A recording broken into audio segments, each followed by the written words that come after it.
Okay, this other story I wanted to tell you about how I became from a law enforcement officer to a narcotics agent to a choir director. I guess you call us. I've never directed choir. I can't read notes. I don't know one note from another, but I enjoyed our singing group in the church I was going to in Nampa, Idaho. This is before I went to Richland, Washington, and this is before I ever started traveling as a evangelist type singer around the country. This is the beginning of it, you might say. So, like I said, I'm just jumping back and forth between stories, but the last two and this one here are connected. And so, in our church, we had a real great singing group. And it sort of started breaking up after the pastor left the church. And all of a sudden, and he was the inspiration, you might say. He was the guy who put the singing group together. And they put a song director in charge. He was the song director until he left. And the guy who was in charge was great. He had a degree in music and all that. He was a great guy, and he was going to be the next choir director. But somehow the choir just kept falling apart. It just didn't have the spunk. We liked when they sing we liked lively music, real good live music, and the music just seemed to have died. They didn't have the spunk or the enthusiasm that we needed. And I kept watching. I'd go to church early just to hear choir practice, and I got worried because the choir was falling apart. And so one time after church was over and we were going home, and I think my wife was driving at the time, and I was talking about how I was concerned about the church was losing their choir. They were just falling apart. There was no spunk left in them. They didn't have that certain life. Well, anyway, while I was talking to my wife about my concern, I heard the Lord. I don't like to say this because I don't know how to say it. I want to say it this way. I thought I heard, and I believe with all my heart I heard the Lord speak to me somehow. It interrupts your being. The words came in me, interrupting what I was saying. It's the only way I can describe it.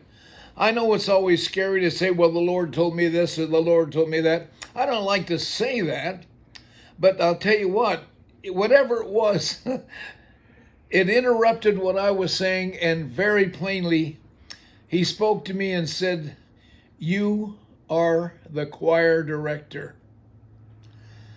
And I said, "Wilma." She said, "What?" I said, "I feel the Lord just spoke to me." What'd he say? He said, "I'm the choir director." She said, "You are not."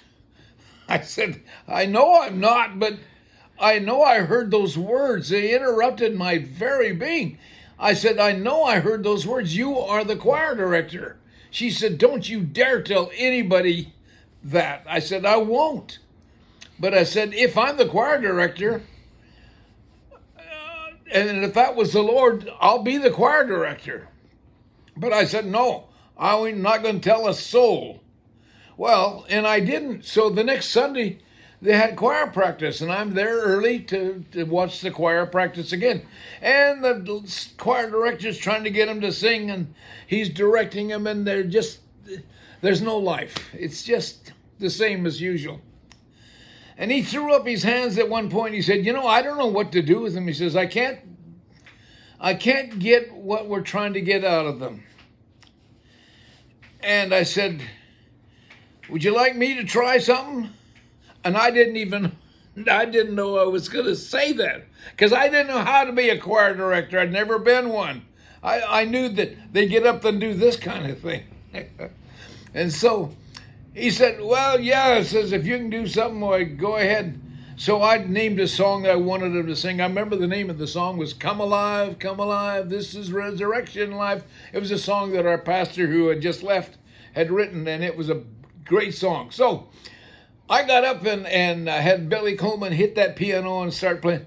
And for some reason, I don't know why, but I just kind of leaped like almost like these girls who at a basketball game where they cheerleaders. Yeah, cheerleaders. I'm almost like a cheerleader. I was leaping and I was jumping all over and just having fun, you know. And they got a big grin on their face. Everybody was kind of laughing and they started singing, and the life was there. They were alive and they were just glowing, and I was too. And I was leaping and jumping and going like this and leading. And you know what? It came to together, and the guy who'd been leading him, he says, "That's what I'm looking for. That's what I'm looking for." He said, "Buzz, would you take it over?" Well, just a week earlier, God said I was the choir director. I said, "Yes, I'll take it over." Not knowing how to do it, but I just had fun doing it, you know, and it worked. And we became a great singing group right there in Nampa, Idaho, which I didn't know it at the time, but God was preparing me for when he would take me from there to Richland, Washington, to a drug rehab center that was just a bunch of young people. It was during the Jesus movement when hippies were turning to Jesus all over the country. Well, that's what was happening in Richland, and that's where this drug rehab center started. And when I went there, the preacher that started that, he got me to quit law enforcement. He got me to come down there, and I started a singing group that I've already told you about in one of the other episodes. But that's how it all started, right there. When the Lord spoke and said, "You're the choir director." Now, if it wasn't the Lord, you tell me who, because it wouldn't have been the devil. Because we got a lot of souls saved, and we did a lot of good with that group. And God has blessed me ever since, and I've been sent all over the world, and that's doors opened for me everywhere since then that I'll be telling you more. I got more to tell you, so just hang around and tune in on the next one, but I'll be back.